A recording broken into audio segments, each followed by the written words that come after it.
기도하겠습니다. 하나님 감사합니다. 저희를 구원해 주시고 주님 몸된 교회 가운데 또 주님의 이름을 부르며 또 주님을 찬양하고 살 수 있는 시간들을 주셔서 감사합니다. 마지막 시대에 주님 오실 날이 가까운 줄을 잘 알고 있습니다. 항상 저희 마음을 교회 가운데로 모아주시고 주님 몸된 교회 가운데 또 주님을 기쁘게 맞이할 수 있도록 도와주시옵소서. 하계수양의 4차까지 무사히 마무리하고 또 오늘부터 5차가 시작됩니다. 주님께서 앞서 행해 주시고 많은 영혼들을 인도하셔서 주님만이 홀로 영광 받을 수 있도록 도와주시옵소서. 또 44 조모임을 할 수 있도록 허락해 주심에 감사합니다. 특별히 가정을 개방해 주신 장우성 형제님, 최미리 자매님, 이 가정에 주님의 은혜를 더하여 주시고 또 어린 자녀 또한 주님 앞에 귀히 성장하여 주님께 쓰임받는 하나님의 자녀가 될 수 있도록 도와주시옵소서. 교제의 시종을 주님께만 의지합니다. 우리를 사랑하시는 예수님의 이름으로 기도드렸습니다. 아멘. 아멘. 안녕하세요. 예, 안녕하세요. 예, 마태복음 11장입니다.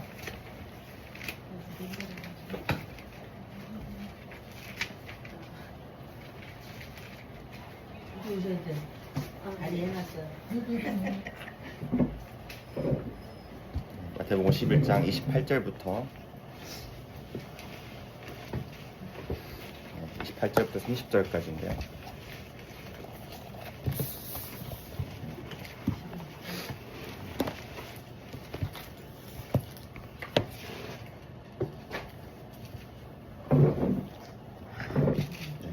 28절부터 30절, 짧은 3절이니까 같이 읽겠습니다.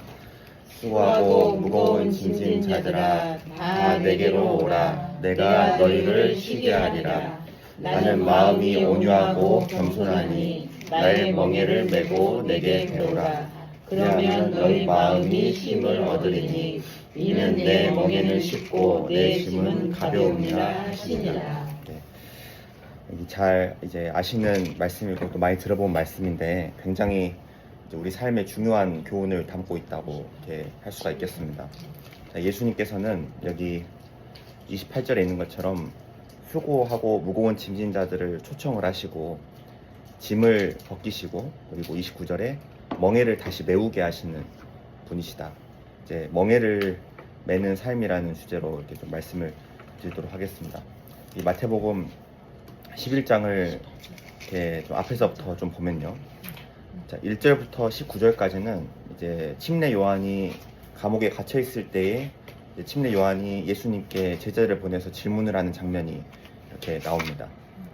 예수님께서는 거기에 대해서 11장 5절에 이제 이사야 61장을 인용을 하시면서 내가 이 예언의 말씀을 이루러 온 메시아다라는 답변을 주심으로써 세례 침례 요한의 믿음을 더욱더 견고히 하시는 분이시죠.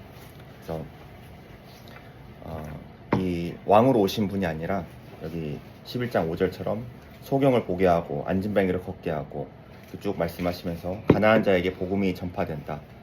가난한 자를 위해서 오신 분이시다. 그러니까 마음이 온유하고 겸손한 분이시다라는 것을 말씀을 하시는 거고요.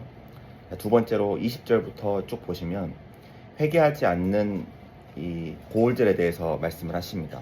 이렇게 고라신, 벳세다, 가버나움 이게 세 도시가 나오는데 예수님께서 그곳에서 많은 기적과 이적을 행하셨음에도 불구하고 여전히 많은 사람들이 이제 회개하지 않는.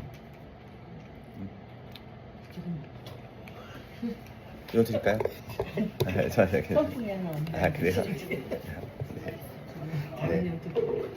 그런 회개하지 않는 그것에 대해서 예수님께서 말씀을 하고 계십니다.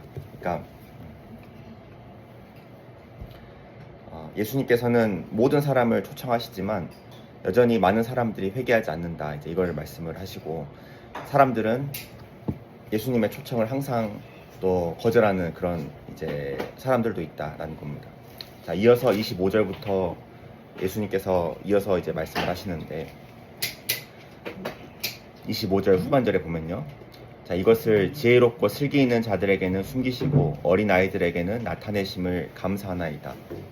순수한 사람에게 하나님의 복음이 전해진다라는 것을 이야기를 하십니다. 그래서 이어서 수고하고 무거운 짐진 자들을 초청을 하시는 거죠. 자, 마태복음 11장을 좀 요약을 해보자면 예수님께서는 누구를 부르시냐?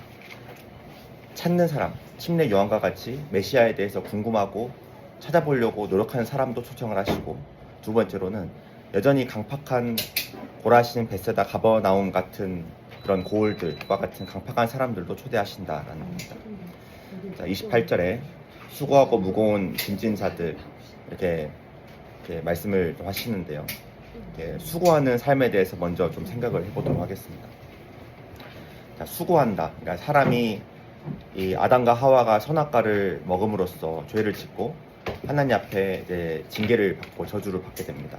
그래서 인생은 다 수고하게 됐죠. 우리가 살면서 하루에 밥을 꼬박꼬박 잘 챙겨 먹어야만 살아갈 수 있죠. 그래서 자매님들은 이제 한 끼만 드시는지는 모르겠습니다만은 저희 자매도 가능하면 뭐 두 끼 한 끼만 먹고 이렇게 살려고 하더라고요. 자, 근데 어쨌든 사람은 날마다 먹어야 됩니다. 무슨 짐승들처럼 뭐 겨울에 먹을 것을 미리 먹고 동면에 들어가고 이런 거 못하죠. 그러니까 하나님이 그렇게 하신 이유가 뭘까 생각해 보면 그만큼 수고해야만 살 수 있게끔 저주를 받았기 때문에 그렇다라고 이렇게 할 수가 있겠습니다. 자, 성경에 수고한 사람들의 모습을 보면 인생의 모습들이 많이 나오거든요. 자, 먼저 야곱을 보면 형 에서를 피해서 이 베단 아람으로 도망간 뒤에 라반의 집에서 20년을 보냅니다.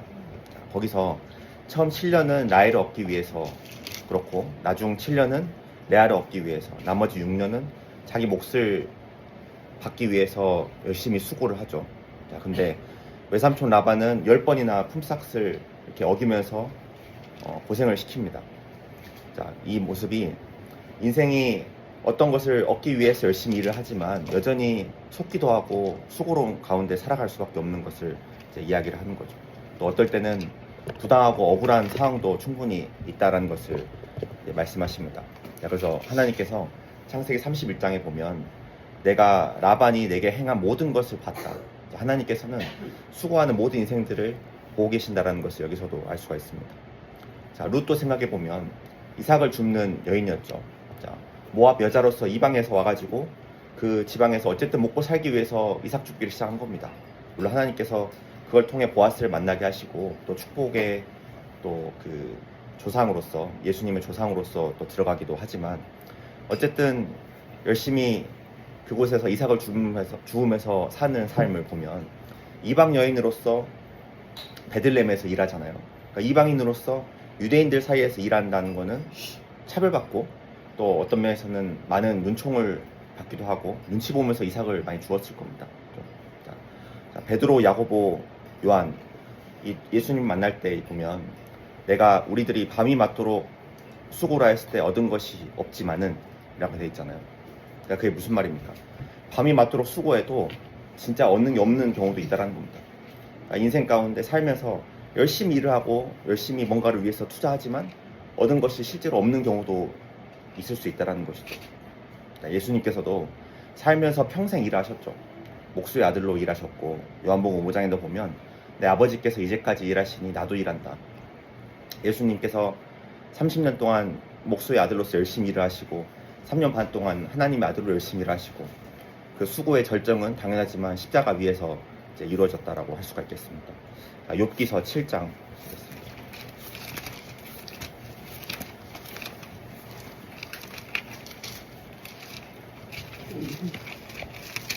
욥기서 7장 1절부터입니다.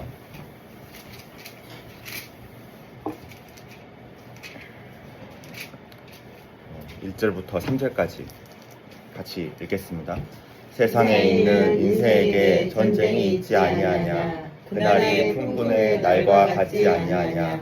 종은 저물기를 심히 기다리고 품꾼은 그 삭을 바라나니 이와 같이 내가 여러 달째 돈고를 받으니 수고로운 밤이 내게 작정되었구나. 네.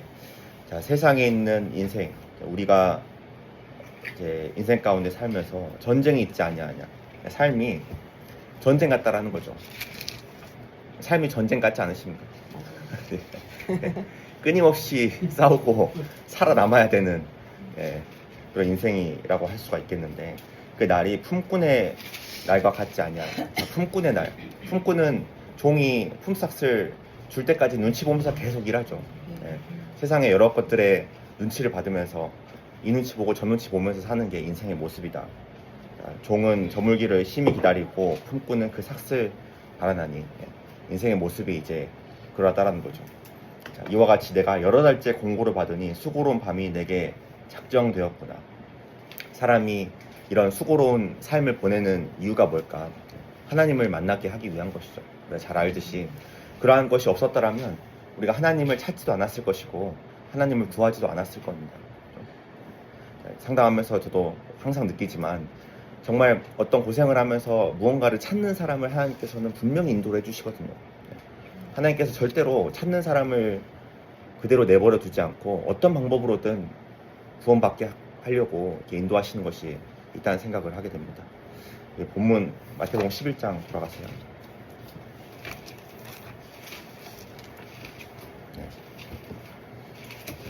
수고하고 무거운 짐진 자들.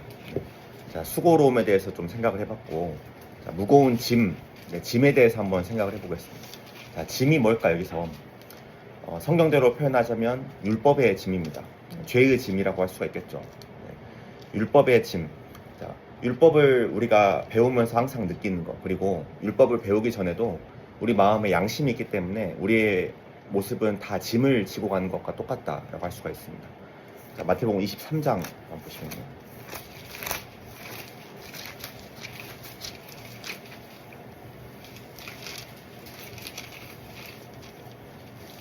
(23장 4절)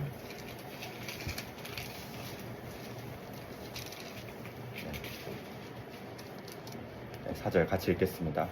또 무거운 짐을 묶어 사람의 어깨에 지우되 자기는 이것을 한 손가락으로도 움직여 하지 아니하며. 네. 자, 예수님께서 서기관 바리새인들이 모세의 자리에 앉아서 이 사람들에게 짐을 지워주고 자기는 움직이지도 않는다라는 것에 대해서 책망하시는 장면인데, 무거운 짐을 묶어 사람의 어깨에 지우고, 그러니까 온갖 율법을 만들고 구전을 만들어서 이거 지켜야 된다, 이거 지켜야 천국 간다라고 사람들에게 잔뜩 지어주는 겁니다. 자, 이 죄의 짐을 사람들에게 잔뜩 지어주고 이거를 다 지켜야만 천국 간다라고 가르치니까 사람들이 그 짐에서 벗어나지 못하고 계속해서 고생을 하는 것이다 라고 할 수가 있겠죠. 자, 그래서 시편 말씀에도 내 죄악이 내 머리에 넘쳐서 무거운 짐 같다 라는 그런 말씀을 하시거든요. 네, 죄의 짐의 이제 모습이다 라고 할 수가 있겠습니다. 자, 그런 짐진 자들을 하나님께서 계속해서 인도하시는데 마귀는 그 가운데서 계속 참소하죠. 자, 마귀는 계속 사람들을 참소한다. 참소가 뭐냐면 이 사람 죄인입니다. 이 사람 이런 죄 지었습니다. 지옥 가야 됩니다. 라고 계속해서 말하는 존재라는 겁니다. 자, 율법사들, 바리새인들의 모습을 보면 율법 잘 지켜야 된다. 그래야 천국 간다. 그리고 유다의 모습을 보면요. 율법을 잘 지키라고 하지 않았느냐. 못 지켰으니까 너 지옥 가는 거다. 라는 식의 태도가 나오거든요. 자, 27장 보면요. 마태복음 27장.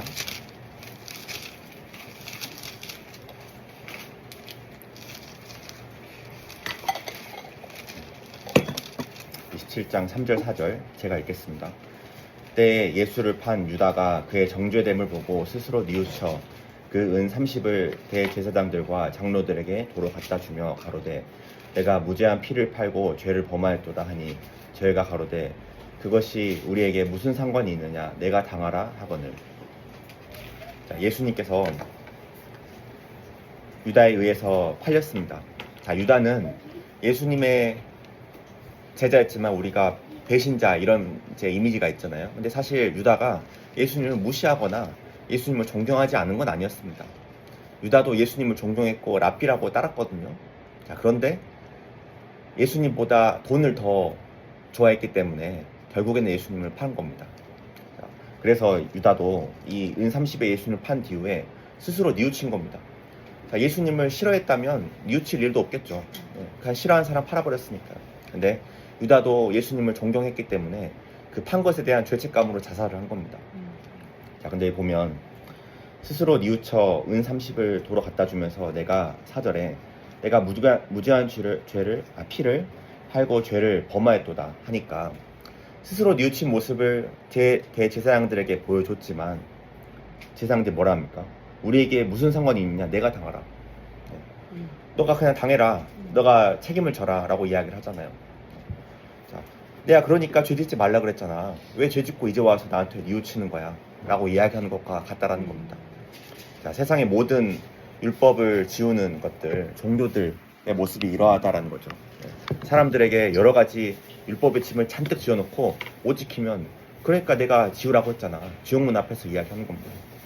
세상의 모든 기독교들도 이런 모습이 많이 있죠. 제가 이제 1차, 3차 때, 1차, 2차, 3차 때 천안의 한 자매님이 외국인 전도를 엄청 열심히 하시는 분이 저한테 전화를 한 20통은 하신 것 같아요. 좀 과장되게 이야기합니다. 그러니까 본인이 길 가면서 만나는 외국인들 다 데리고 온 겁니다. 그래서 저한테 계속 상담 붙였거든요. 근데 이제 많은 이제 외국인들을 만나면서 한 가지 이제 느꼈던 게, 이제 기독교인이라 하는 사람도 짐이 잔뜩인 거죠. 예수님 믿어서 예수님의 피로 구원받는다는 것도 아는데, 그러니까 열심히 자백하고 교회 다녀야 된다는 거예요. 그래서 교회를 찾다가 이 자매님 초대해서 우리 교회 와서 우리 교회에서 뭘 하면 되냐 자꾸 이렇게 이야기를 하니까, 뭘 하는 게 중요한 게 아니고 구원을 받았냐, 이제 그 이야기를 이제 계속 돌려서 이제 이야기를 하는데, 그러니까 기독교인들도 수많은 율법의 짐에 억눌려서 살아간다라는 겁니다. 이렇게 우리에게 무슨 상관이 있느냐, 지옥문 앞에서 그러니까 내가 죄 짓지 말라 그랬잖아, 이거 지키라고 했잖아. 종교는 딱 거기까지만 이야기를 하는 겁니다. 자, 예수님은 그렇지 않다라는 거죠. 예수님은 우리의 이 짐을 벗기시는 분이시죠. 자, 구약 시대 때도 이스라엘 백성들의 죄의 짐을 벗기는 분이었습니다. 자, 시편 81편.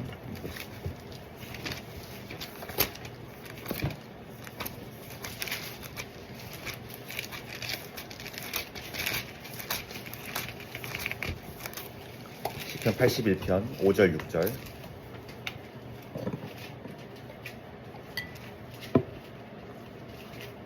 시편 81편 5절 6절 같이 읽겠습니다. 하나님이 애굽 땅을 치러 나가시던 때에 요셉의 족속 중에 이를 증거로 세우셨도다.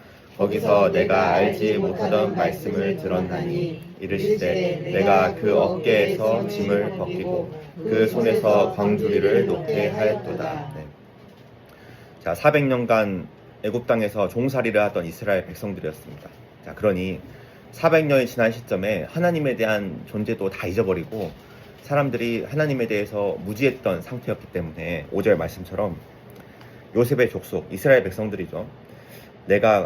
거기서 내가 알지 못하던 말씀을 들었다. 알지 못하던 말씀.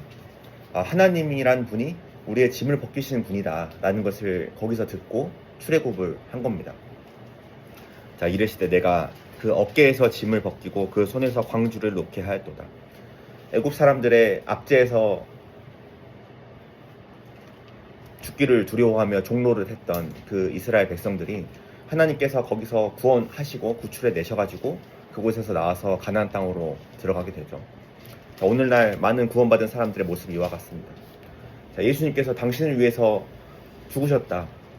이 말씀을 전혀 들어보지도 못하니까 내가 알지 못하던 말씀을 들었다. 구원받은 간증들 들어보면 그런 말씀 많이 하시잖아요. 교회를 평생 다녔지만 내가 이 말씀 처음 들어본다. 내가 교회도 안 다녀봤지만, 그리고 이 세상에 많은 종교들을 탐구하고 찾아다니고 또 다니고 믿고 빌기도 해봤지만 정말 내 영혼을 구원한 말씀은 이거였다 라는 말씀들을 이제 구원받은 사람 입에서 우리가 들을 수 있잖아요. 자, 수고하고 무거운 짐진 자들아 다 내게로 오라. 내가 너희를 쉬게 하겠다. 자, 예수님만이 그것을 벗기시는 분이시라는 겁니다. 자, 전도서 7장 한번 보겠습니다.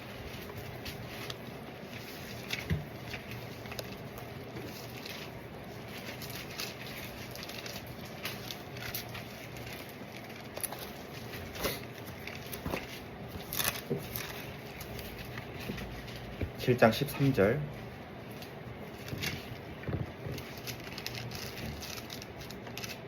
(13절) (14절) 네, 같이 읽겠습니다.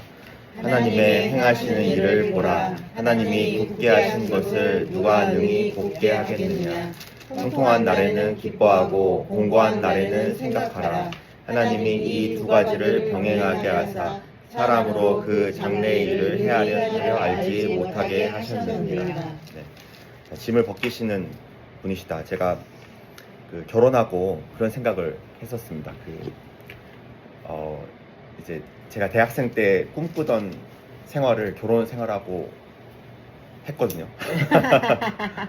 제가 원하던 거의 모든 게 다 이루어졌습니다. 와. 예, 그래서 아니 진짜로 그게 저는 그래서 너무 그냥 감사했었습니다. 뭐 제가 뭘 잘해서 그걸 받았다 생각한 적은 없었지만 심지어 저는 첫째 아들, 둘째 딸을 원했었거든요. 그냥 기도를 한 건 아니었어요.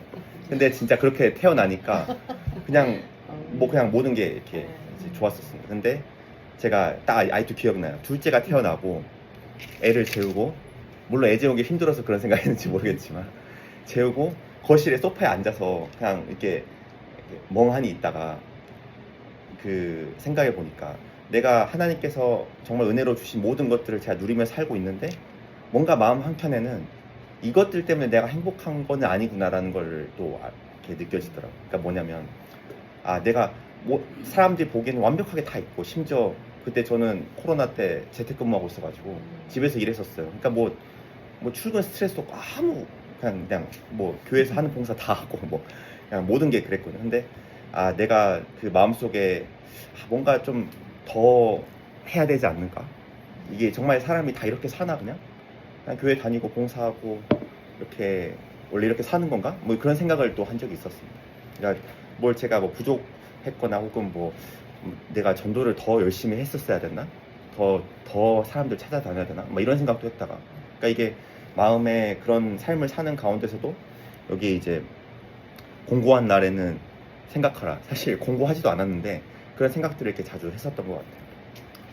근데 이제 그러다가 교회에서 전화를 받아서 여기 이제 들어오게 됐는데, 이제 그런 하나님께서는 우리의 짐을 벗기신 것뿐만 아니라 우리의 수고로운 것들을 다 이제 감당을 해주시는 분이시잖아요. 네, 그 모든 것을 다 대신 해주셨음에도 불구하고 내 마음속에는 그런 것들이 있었던 겁니다. 자, 그래서 하나님께서 멍에를 매라고 하시는 말씀이 그 이어서 나온다는 생각을 이렇게 해보게 됩니다. 자, 나는 마음이 온유하고 겸손하니 나의 멍에를 메고 내게 배우라. 그러니까 하나님께서는 그냥 우리의 수고를 덜어주고 죄짐을 벗겨주는 것 외에 멍에를 지게 하고 그 멍에를 지게 함으로써 마음의 쉼을 얻는다라고 하시잖아요. 자, 본문으로 다시 돌아가세요.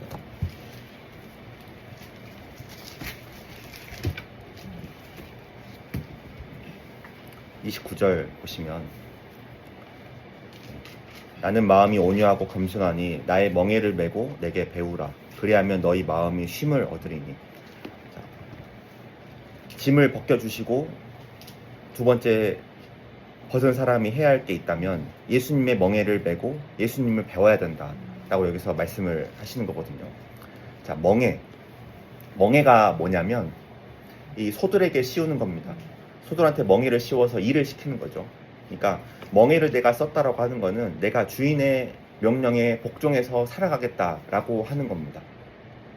자, 소들이 있는데 멍에를 안 쓰면 그 소는 쓸모가 없죠. 고기 덩어리 말고는 쓸모가 없는 겁니다. 일을 못 하는 거죠. 멍에를 쓴 사람만이 하나님의 일을 할 수가 있다라는 겁니다. 자, 성경에 구주라는 말이 많이 나오죠. 구주. 네. 구세주이지만 동시에 주인인 우리인 겁니다. 자, 베드로후서 3장 보겠습니다.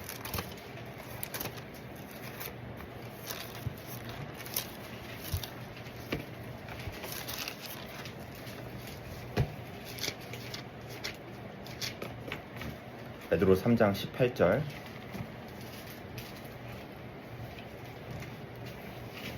(3장 18절) 같이 읽겠습니다. 오직 우리 주 곧 구주 예수 그리스도의 은혜와 저를 아는 지식에서 자라가라. 영광이 이제와 영원한 날까지 저에게 있을지어다. 네. 자, 오직 우리 주 곧 구주입니다. 구주, 구원자이지만 동시에 주인인 분. 자, 그리고 저를 아는 지식에서 자라가야 된다. 우리가 예수 그리스도의 은혜, 예수님께서 나를 구원해 주신 구원의 은혜를 알고 구원을 받을 뿐 아니라 그 다음의 인생은 구가 끝났다면 이제 주가 와야 된다는 거죠. 주님의 말씀에 순종하고 복종해서 살아가는 것. 그리고 우리 교회에 주님께서 일하시는 것을 우리가 믿기 때문에 우리 교회에서 주님께서 우리에게 명하신 것들이 있죠. 이번에 주차 수소문 봉사부터 시작을 해서 교회 가운데 여러 가지 행사들 또 집회들 이런 것들에 따라가는 것이 우리가 주인 되신 주님을 따라가는 것이다 라고 할 수가 있는 겁니다. 자, 이 주님께서 주인으로서 우리에게 주시는 멍에들을 한번 생각을 해보겠습니다. 갈라디아서 6장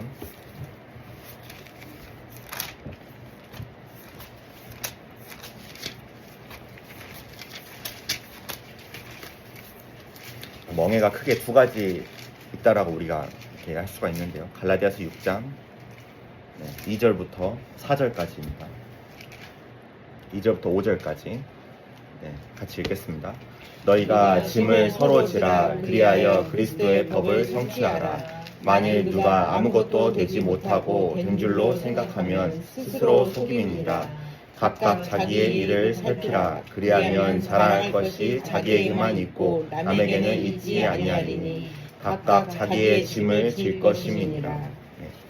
자, 여기 두 가지가 나오는데 첫 번째로 4절 5절부터 보겠습니다. 각각 자기의 일을 살피라. 5절에 각각 자기의 짐을 질 것이니라. 각각 자기의 짐, 내가 져야 할 짐이 있다라는 거죠. 자기의 십자가라고 예수님께서 말씀하신 것과 같다고 할 수가 있겠습니다. 자, 예수님께서 사시면서 자기의 것은 하나도 없었지만 딱 하나 자기의 소유물이 있었죠. 자기의 십자가.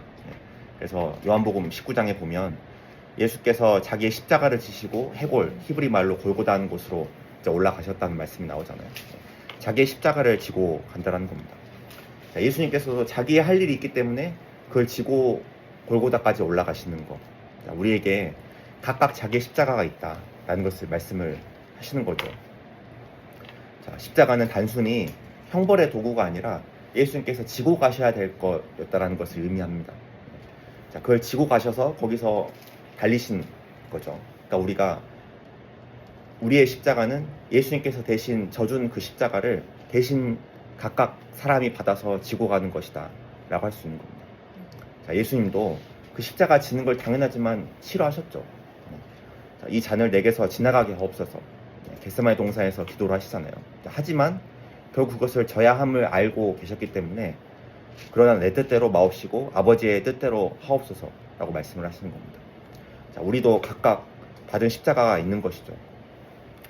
예수님께서 우리의 죄의 짐을 벗겨주셨으니까 우리가 예수님의 십자가를 내가 지고 간다라는 겁니다. 각 사람이 각 자기가 져야 할 십자가. 자, 누가복음 9장 보겠습니다.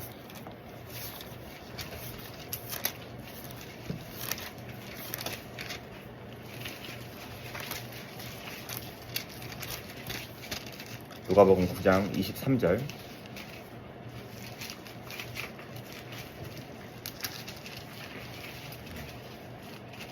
누가복음 9장 23절 같이 읽겠습니다.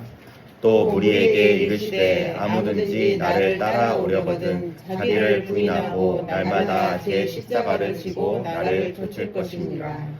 자, 예수님을 쫓아가는 사람들의 모습이죠. 첫 번째로 자기를 부인하고 날마다 제 십자가를 지고 나를 쫓을 것이다. 첫 번째로는 자기를 부인해야 된다는 겁니다. 나는 여전히 육신이 있기 때문에 이렇게 하고 싶지만 그렇게 하고 싶어도 그것을 부인을 하고, 그리고 두 번째로 날마다죠. 날마다 매주 주일 말씀 들을 때가 아니고 날마다 수요 말씀 들을 때, 주일 말씀 들을 때 두 번 하는 게 아니라 날마다 하는 겁니다. 날마다. 왜냐하면 베드로도 전날까지는 주님을 위해서 죽겠다고 이야기해놓고 바로 다음날 예수님을 부인했거든요. 사람이 넘어지는 건 순식간이라는 겁니다. 그러니까 날마다 자기를 부인하고 십자가를 지고 가야 된다. 자, 그런데 십자가는 사람마다 다 다릅니다. 자, 어떤 분들에게는 질병이 십자가일 수도 있고요. 어떤 분들에게는 가정 환경이 십자가일 수도 있고, 어떤 분들에게는 내가 전도하기 위해서 받는 여러 가지 고난들이 십자가일 수도 있습니다. 부모님이 십자가일 수도 있고, 자녀가 십자가일 수도 있고, 여러 가지 내 주변에 일어나는 사건들이 내 십자가일 수가 있는데, 자, 문제는 그런 십자가를 내가 지고 싶지 않다고 확 던져버리고 내 마음대로 산다면 당연하지만 하나님의 뜻대로 살아갈 수가 없겠죠. 자, 그런 것들이 있지만 내가 그래도 나를 그래도 다시 내려놓고 부인하고 하나님의 말씀이 뭐였는지를 생각을 해보고 날마다 하나님 앞에 결심하면서 십자가를 지고 가야 된다는 겁니다. 자, 이거는 비교를 할 수가 없는 거죠. 자, 그러니까 다른 분이 지고 있는 십자가가 정말 왜 이렇게 별로 힘들지 않게 사네라고 할 수도 없는 겁니다.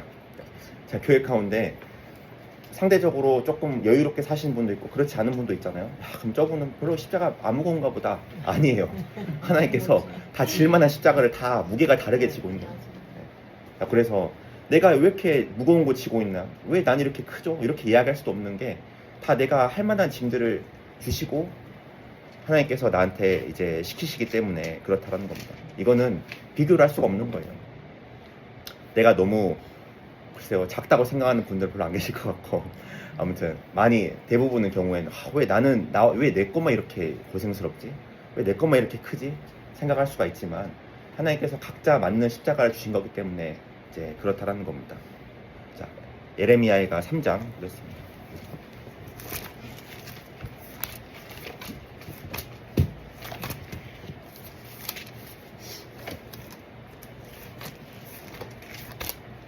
예레미야가 3장 27절 28절 같이 읽겠습니다. 사람이 젊었을 때 멍에를 매는 것이 좋으니 혼자 앉아서 잠잠할 것은 주께서 그것을 메우셨습니다. 자, 여기 다 젊은 분만 계시니까 이 말씀 우리에게도 적용될 거라 생각합니다. 자, 젊었을 때 멍에를 매는 것이 좋다. 혼자 앉아서 잠잠할 것은 주께서 그것을 메우셨습니다. 주님께서 우리에게 지라고 하신 그 멍에라는 거죠. 주님께서 그것을 우리에게 주시고 이게 내 십자가다. 이걸 지고 나를 따라와야 된다라는 겁니다. 자, 그럼 모든 멍에를 메고 주님의 십자가를 지고 따라갔을 때 주님께서 분명히 거기에 맞는 영광도 주시겠다고 약속을 하셨죠. 그래서 로마서 8장에도 우리가 그와 함께 영광을 받기 위하여 고난도 함께 받아야 할 것이다. 우리가 짐을 지고 가는 것이 예수님의 제자가 되는 모습이다라고 할 수가 있습니다. 예전에 인터넷에서 본 글입니다만 되게 마음에 참 공감이 됐던 게 나는 예수님의 팬인가 혹은 제자인가 그냥 구원해준 예수님 좋아요 예수님 사랑해요 하고 쫓아다니는 팬처럼 팬은 그 자기가 따르는 뭐 가수 연예인이 어떤 사건이 터지면 팬들은 떠나죠. 그래서 뭐 그런 거 있잖아요. 뭐 누가 결혼하면 그러니까 어떤 가수가 연예인이 결혼하면 인스타 팔로우 수가 확 떨어진다고 다 등져버리는 거예요 이제. 네가 결혼을 해? 나를 두고 뭐 이런 예를 들어서 자 그건 그냥 팬이죠. 그냥 좋으니까 따라가는 거고 싫으면 안 따라가는 겁니다. 자 근데 우리는 예수님의 제자이기 때문에 십자가를 지고 따라가야 된다라는 겁니다. 각자가 그런 십자가가 다 있으실 겁니다. 자, 갈라디아서 다시 걸어가세요. 갈라디아서 6장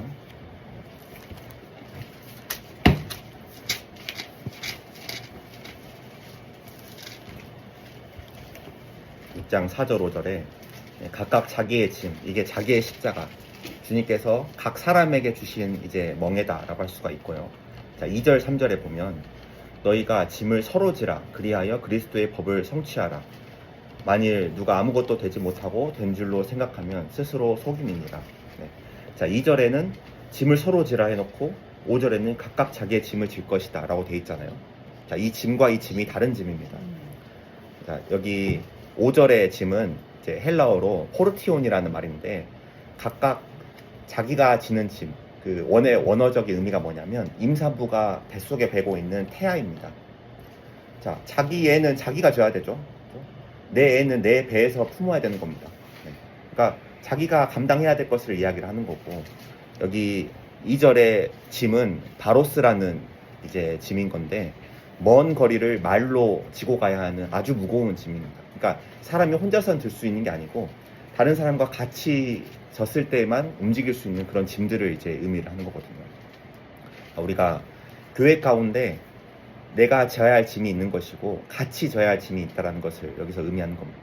자, 그래서 2절에 짐을 서로 지라 그리하여 그리스도의 법을 성취하라고 말씀하시죠. 그리스도의 법.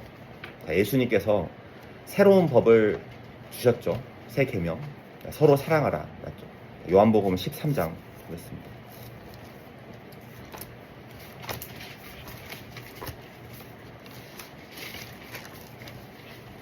요한복음 13장 34절입니다.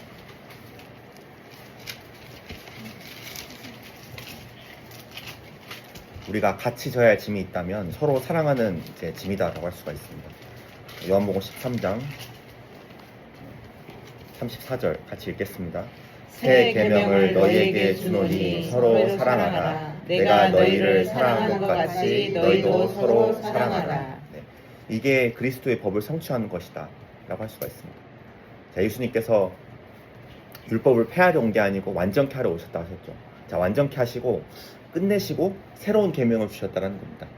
더 이상 우리가 옛 율법에 얽매일 필요가 없죠. 예수님께서 이미 다 져주셨기 때문에. 근데 그걸로 끝난 게 아니고 새로운 법, 서로 사랑해야 되는 법을 우리에게 서로 주셨고 그것을 우리에게 성취하게끔 하신다는 거죠. 자, 서로 사랑하다, 사랑해라 라는 그런 말씀인 겁니다. 그래서 로마서 13장에도 사랑은 율법의 완성이다 라고 말씀을 하시죠. 자, 우리가 서로 사랑하기 때문에 할 수 있는 것들이 정말로 많이 있습니다. 자, 첫 번째로는 말 그대로 서로 챙겨주고 서로 부족한 부분은 보완해주고 서로 격려해주고 이런 것들도 서로 사랑하는 것이다 할 수가 있고요. 또 우리가 이번에 학예수양에 또 맞이해서 생각해보면 같이 봉사했던 거 이것도 서로 사랑하기 때문에 할 수 있는 겁니다.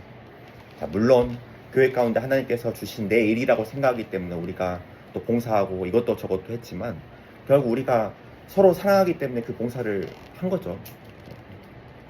자, 형제 자매님들 다 봉사하고 있는데 나는 에어컨 바람 쐬면서 위에서 혼자 말씀 듣고 있어요. 그 사랑한다고 할 수가 있을까요? 네, 아니겠죠. 네, 엄청 마음 불편하겠죠. 네, 네. 자, 그게 같이 봉사한 것도 결국에는 이제 서로 사랑한 것이다. 물론 이제 전도하기 때문에 이제 또 각자 위치에 계신 분도 계시겠지만 어쨌든 어떤 모습으로든 형제 자매님들을 사랑하기 때문에 같이 희생하려는 마음이 있는 겁니다. 자, 성경에 보면 함께하는 사람들의 모습이 많이 나오거든요. 자, 또 찾아보니까 모세의 손을 들었던 아론과 둘이 같이 들었죠. 여호수아와 갈렙 두 명이 뜻을 같이 해서 정탐꾼들의 반대되는 뜻을 이제 이야기했었죠. 자, 베세메스에서 언약궤를 지고 가던 소도 두 마리였습니다. 같이 끌고 가는 같이. 자, 엘리야에게 허락하신 믿음을 지켰던 7,000명. 예수님도 제자는 12명 이렇게 세우셨었죠. 자, 시신을 따로 세워서 파송을 시킬 때 항상 둘씩 보냈습니다. 서로 붙잡아주라고. 같이 하라고 항상 말씀을 하셨거든요. 자, 초대교회 당시에 생각해보면 베드로와 요한 항상 같이 다니면서 일을 했었습니다. 브리스길라와 아굴라 부부였지만 어쨌든 같이 하나님의 일을 했었거든요. 그 D.L. 무디가 전도를 할 때 같이 전도했던 사람 그 데이비드 생키라는 사람이 있었습니다. 자, 그 둘이 1871년부터 같이 이제 일을 했었는데 생키는 종종 이제 자작곡이나 찬송가를 부르면서 D.L. 무디가 설교하기 전에 찬송을 불렀답니다. 그래서 정말 그 찬양대가 김현주 자매님 계시고 이렇게 하시는데 정말 찬양대 일이 정말로 이렇게 중요하다는 생각을 하게 됩니다. 찬양을 정말 우리가 은혜롭게 들으면 마음이 확 열려버리죠. 그래서 당시에 그 내 영혼은 무디의 말씀으로 설득됐지만 내 마음은 생키의 찬양으로 녹았다. 이런 말들을 하는 사람들이 많았다고 합니다. 같이 D.L. 무디랑 생키가 같이 일을 했기 때문에 하나님께서도 이제 역사를 하셨다라는 것이죠. 우리가 학예 수양에도 같이 주차수 성부 봉사를 우리가 하고 전국 교회가 그 차수에 같이 일을 했기 때문에 하나님께서 서로 사랑하는 짐을 같이 졌기 때문에 하나님께서 많은 영혼들을 또 구원하셨을 것이라 생각합니다. 자, 이런 이제 짐들을 우리가 서로 지는 것이죠. 그러니까 주님 오실 때까지 우리가 교회 가운데 해야 할 것들 정말 중요한 게 있다면 서로 사랑하는 것이죠. 어쨌든 교회 가운데 서로 사랑하기 때문에 내가 가서 봉사하고 서로 사랑하기 때문에 구역모임, 조모임 나갈 때 같이 서로 챙겨주고 사정을 돌봐주고 내가 해줄 게 뭐가 있을까 생각해보고 내가 이제까지 많이 받기만 했다면 이제 나는 받기만 하면 안 되겠다. 나도 뭔가를 좀 베풀어야겠다 라고 생각을 하게 되는 것. 그것이 이제 서로 사랑하는 것이다 라고 할 수가 있겠습니다. 자, 요한일서 5장 시작했습니다.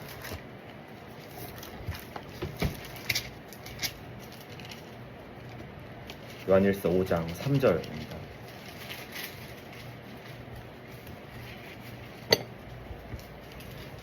요한일서 5장 3절 같이 읽겠습니다. 하나님을 사랑하는 것은 이것이니 우리가 그의 계명들을 지키는 것이라. 그의 계명들은 무거운 것이 아니로다. 네. 자, 우리가 하나님을 사랑하기 때문에 하나님이 먼저 나를 사랑해 주셨기 때문에 내가 하나님을 사랑한다고 이야기를 하잖아요. 근데 하나님을 사랑하는 것은 그의 계명들을 지키는 것이다. 근데 여기에 그의 계명들은 무거운 것이 아니로다 라고 이렇게 말씀을 하시죠.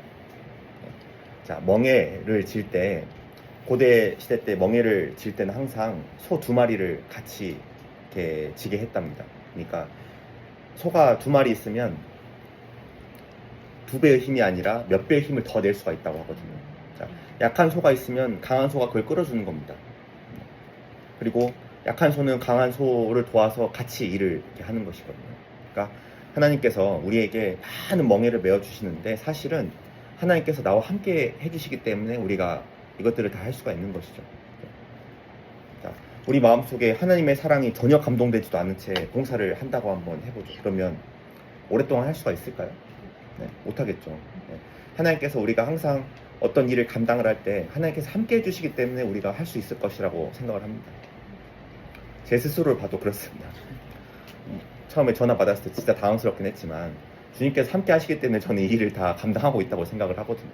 제가 무슨 뭐 말을 잘해서도 아니고 사실 하나님께서 저한테 이제 능력을 주시고 도와주시기 때문에 이런 일을 감당하고 있다고 저도 생각하고 있습니다. 우리도 다 마찬가지로 하나님께서 함께 하시기 때문에 이 모든 것을 할 수 있는 것이죠. 그리고 할 만큼 주시면서 계속 훈련을 시키는 겁니다.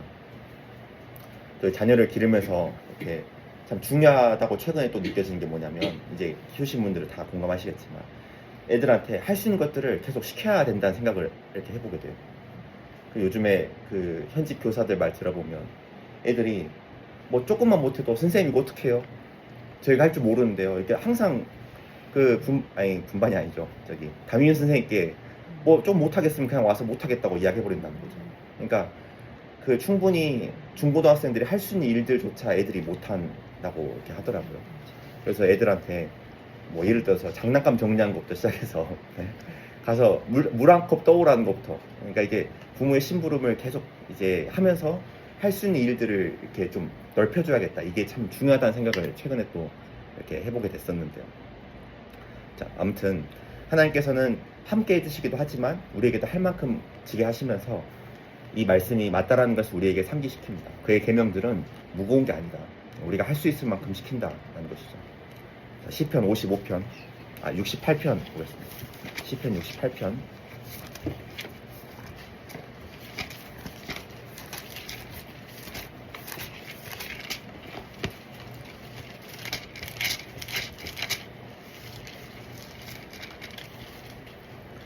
68편 19절입니다.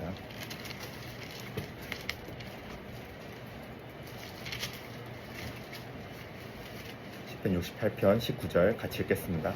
날마다 우리의 짐을 지시는 주, 곧 우리의 구원이신 하나님을 찬송할지로다. 네, 날마다 우리의 짐을 지시는 주. 물론 이제 표면적으로는 하나님께서 우리 모든 성도들의 짐을 지시는 분이시다라고도 우리가 이렇게 할 수 있겠지만, 날마다 우리의 짐을 지시는 주, 이 우리라는 말이 주님과 내가 함께 지는 게 아닐까, 그런 생각도 해보게 됩니다. 그렇게 교훈을 받을 수는 있겠죠. 자, 내가 혼자서 짐을 지고 가는 게 아니고 주님께서 같이 지고 가시기 때문에 우리가 그것은 가벼운 짐이다, 무거운 게 아니다 라고 이야기를 할 수가 있는 겁니다. 자, 그리고 본문에 나의 멍에를 메고 내게 배우라, 그리하면 너희 마음이 쉼을 얻으리니라고 되어 있거든요. 마음이 쉼을 얻는다. 자, 우리가 주님의 멍에를 지고 가면 마음은 쉬는데 반대로 생각해보면 몸은 쉬나요? 몸은 못 쉬어요. 이번에 3박 4일 동안 열심히 팔 흔드셨잖아요. 그죠? 몸은 못 쉽니다. 근데 마음은 쉬는 거예요.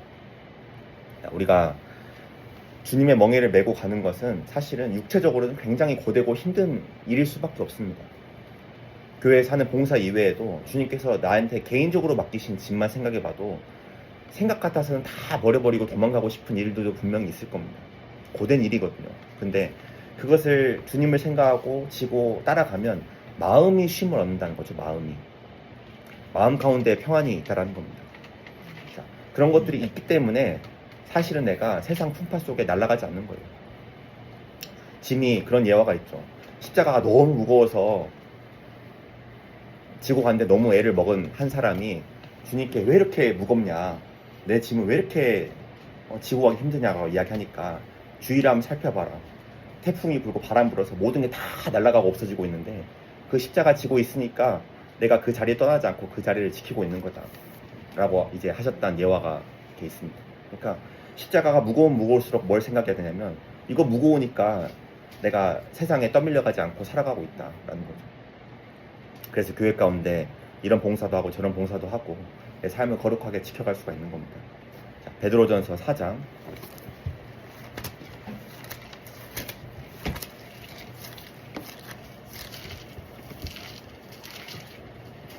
베드로전서 4장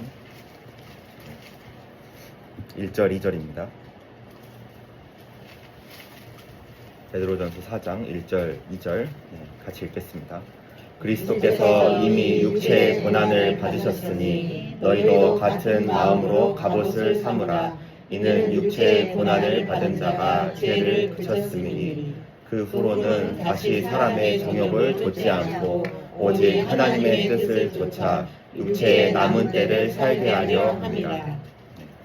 자, 예수님께서 이미 고난을 받으셨기 때문에 우리도 그 고난을 받기 위해서 마음의 갑옷을 단단히 입고 살아가야 된다라는 것을 말씀을 하시고, 그 육체의 고난을 받은 자가 뭐를 그쳤다고요? 죄를 그쳤다. 네. 마음에 여러 가지 고난들이 있으니까 내가 죄 지을 시간도 없는 겁니다. 교회 가운데 봉사가 너무나도 많아서 힘들어서 막 마음에 상처 있고 한다고 해도 사실은 그렇게 봉사로 바쁘니까 우리가 죄 지을 시간도 없이 시간이 흘러가는 거거든요. 네. 당연히 몸은 고되죠. 하지만 마음에는 쉼이 있는 겁니다. 자, 예를 들어서 정말 교회 가운데 봉사가 너무 많고 내가 지어야 될 짐이 너무 많다고 해서 그걸 싹 내려놨다고 해봅시다. 교회도 주일만 딱 나가고 수요일도 안 나가고 주일 말씀 딱 듣고 밥 먹고 집에 오고 남은 인생을 내 마음대로 편하게 딱 산다고 한번 생각을 해봐요. 정말 마음이 편하게 살 수 있을까요? 드디어 해방이다 하고 만세를 외치면서 살까요? 전혀 아닙니다. 우리는 주님께서 지어주신 멍에를 맬 때야만 우리의 마음이 쉼을 얻는 겁니다. 우리가 살면서 끝까지 해야 될 게 있다면 멍에를 끝까지 메고 내가 지고 있는 멍에, 그리고 같이 져야 할 교회에서 하나님과 함께 져야 할 멍에들, 형제 자매님과 같이 져야 할 멍에들 메고 살아가야 한다는 거죠. 자, 언제 끝나냐? 주님 오셔야 끝나는 겁니다. 요한계시록 14장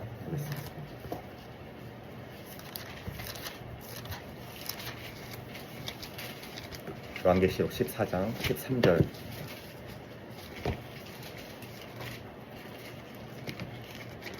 요한계시록 14장 13절 같이 읽겠습니다. 또 내가 들으니 하늘에서 음성이 나서 가로되 기록하라. 자금 이후로 주 안에서 죽는 자들은 복이 있도다 하시매 성령이 가라사대 그러하다. 저희 수고를 그치고 쉬리니 이는 저희의 행한 일이 따르니라 하시더라. 네.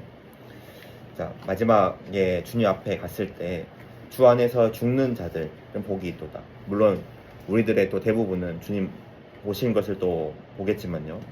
자, 성령이 가라사대 그러하다. 저희 수고를 그치고 쉬리니, 우리의 모든 수고가 언제 끝나냐? 주님 만날 때 끝난다는 겁니다. 저희의 수고를 그치고 그리고 쉰다. 방학 맞이했던 거 혹시 기억나십니까? 방학? 학교 다닐 때. 네. 방학식 하는 날 혹은 시험 끝나고 방학한 날 얼마나 좋아요. 그죠? 자, 아직도 기억나요.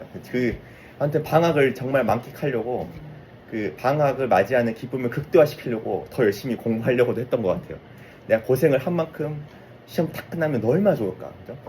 자, 우리의 삶이 학교 다니는 삶과 똑같은 겁니다.